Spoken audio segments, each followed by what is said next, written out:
Hello, আসসালামু আলাইকুম। সবাই কেমন আছেন? আশা করছি সবাই অনেক ভালো আছেন। আমিও আলহামদুলিল্লাহ সবার দোয়ায় ভালো আছি। আজকে আমি গরুর মাংসের রেসিপি করে দেখাবো, যেভাবে আমার আম্মু রান্না করতো। তো সেই জন্য আমি এখানে মোটামুটি 2 কেজির মতন গরুর মাংস নিয়েছি, হাড়, মাংস, তেল সব মিলিয়ে। এরপরে আমি এখানে পেঁয়াজ, রসুন এবং আদা ভালো করে ধুয়ে কেটে নিব। আজকে যে রান্নাটা করব সেটাই স্পেশালি আমার আম্মুর হাতের, আম্মুর শেখানো রেসিপি থেকে, যেটা আমি ছোট থেকে খেয়েছি। বলা যায় আমার one of the most favourite একটা রেসিপি। গরুর মাংস তো আমার অনেক বেশি পছন্দ, বাট এই রেসিপিটা আমার জন্য আরও বেশি পছন্দ। তো আমি এখানে আরও একটা বিশেষত্ব আছে, সেটা হলো এখানে কোনো রকমের বাটা মশলা ইউজ করব না, সব মশলাই যাবে গোটা। এখানে আমি রসুন, পেঁয়াজ, আদা কেটে নিয়েছি। এখানে নিয়েছি আমি দারচিনি, শাহি এলাচ, লবঙ্গ, শুকনো মরিচ, তেজপাতা, জিরা এবং সাদা এলাচ। সাথে এখানে আমি আদা সেচে নিয়েছি। এখানে পেঁয়াজ এবং রসুন 4টা নিয়েছি। এখানে আমি মরিচের গুঁড়া নিয়েছি, হলুদের গুঁড়া, সাথে লবণ। বাস, বেসিক এই কয়টাই মশলা। আর কোনো মশলা আমি এখানে অ্যাপ্লাই করব না।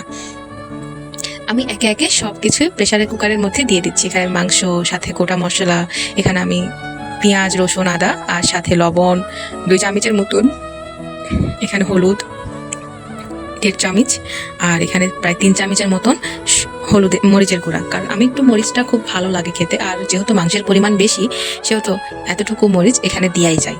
যারা মরিচ কম খান তারা চাইলে মরিচ কম এবং বাড়তি করে নিতে পারেন। আমি এখানে যা দিয়েছি সেখান থেকে আপনারা কমায় বা বাড়াই দিতে পারেন, বাট স্কিপ করবেন না। স্কিপ করলে স্বাদটা বুঝতে পারবেন না। তো ঠিক আছে, চাইলে আপনারা বাটা মশলা ইউজ করতে পারেন, বাট আমি গোটা মশলাই ইউজ করলাম। এখানে আমি হালকা একটু পানি দিলাম, সাথে তেলও দিয়ে নিয়েছি। এখন এটা প্রেসার কুকারে দিয়ে মোটামুটি আমি 5টার মতন সিটি দিয়ে নেব। 5টা সিটি দেওয়ার পরে এখন আমার ফাইনালি এরকম হয়ে গিয়েছে মাংসের ওভারঅল লুক। এখন আমি এইটা যেহেতু সেদ্ধ করে নিয়েছি, কিন্তু এটার এখনো কিন্তু বিষ পানি বা কাঁচা পানি এখনো রয়ে গিয়েছে। এই পানিটাকে আমার জাল করে নিতে হবে বা কষিয়ে নিতে হবে। তো এই জন্য আমি একটা পাতিল ইউজ করব। আর আমার কাছে না, গরুর মাংস পাতিলেই রান্না করলে এর স্বাদটা এবং এর থিকনেসটা খুব ভালো থাকে। তো আমি এখানে পাতিলে ঢেলে নিয়ে চুলার উপরে জাল করতে দিয়েছি। মোটামুটি আমি ঢাকনা দিয়ে 10 থেকে 15 মিনিটের মতন জাল করে নিব। এতে কি হবে, এটার যেই ঝোলের পরিমাণ আছে সেটা মোটামুটি অনেক কমে আসবে। আমি মাঝে মাঝে কিন্তু নেড়েও দিয়েছি যাতে নিচে লেগে না যায়, কারণ একবার যদি নিচে লেগে যায় না, মাংসের ফ্লেভার থেকে শুরু করে টেস্ট দুটাই কিন্তু নষ্ট হয়ে যায়।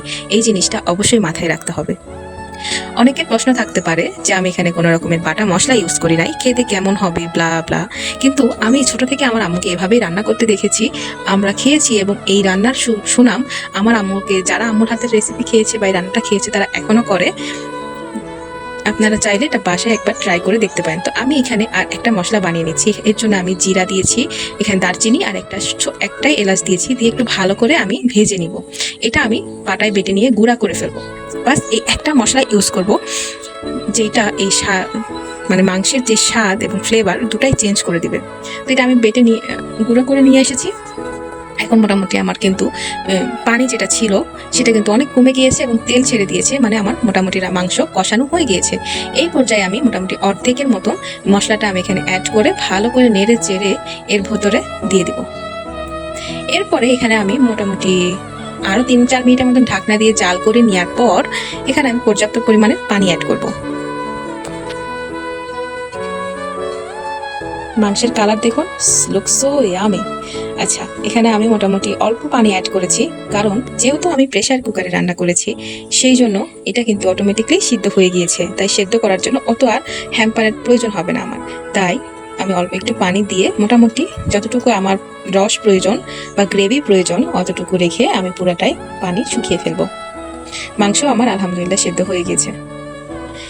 এই পর্যায়ে ঢাকনা দিয়ে মোটামুটি 10 থেকে 15 মিনিট আমি জাল করে নেব। 15 মিনিট জাল করে নেওয়ার পরে আমার মাংসের এইরকম লুক একটা চলে এসেছে। তার মানে বোঝা যাচ্ছে এইটা মোটামুটি অনেকটাই হয়ে এসেছে, প্রায় 90%। এই পর্যায়ে আমি একটু নেড়ে চেড়ে লবণ মরিচ টেস্ট করে নিব, কারণ কোনটা কম বেশি হয়েছে সেটা দেখতে হবে। আমার এখানে লবণের প্রয়োজন আছে, কারণ আমি প্রথমে লবণ একটু কম দিয়েছিলাম, কারণ লবণ যদি বেশি হয়ে যায় খেতে কিন্তু ভালো লাগে না। তাই লবণ পরিমিত দেওয়াটাই উত্তম। লবণ অ্যাড করার পর এখানে আমি আরেকটু নেড়ে চেড়ে এখানে ওই যে আমি গোটা মশলা আমি বেটে ফেলেছিলাম বা গুঁড়ো করেছিলাম সেই মশলাটা দিয়ে আমি এটা আবার ভালো করে কিছুক্ষণ নাড়িয়ে কষিয়ে নেব। এরপর মিডিয়াম একেবারে লো হিটে এটাকে আমি 10 মিনিট জাল করে নিয়ে এবার এটার লুক দেখুন, এতটা সুন্দর হয়েছে, এতটা বেশি মজা হয়েছে, যেটা খেতেও মজা এবং এইটার ওভারঅল লুকটাও মজা। সো এই ছিল আজকের মতো রেসিপি। সবাই ভালো থাকবেন, আল্লাহ হাফেজ।